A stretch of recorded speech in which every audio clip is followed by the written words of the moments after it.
Welcome guys to my channel. In this video, I will talk about how to change the background color of the AutoCAD. So first of all, we have to go to the option palette.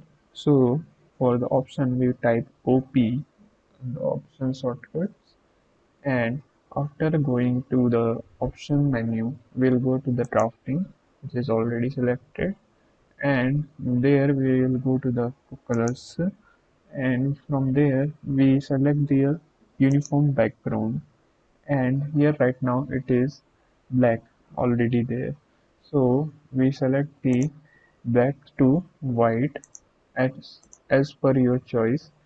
After selecting, you can see here preview, the background color already changed, and when we apply, the background colors also change.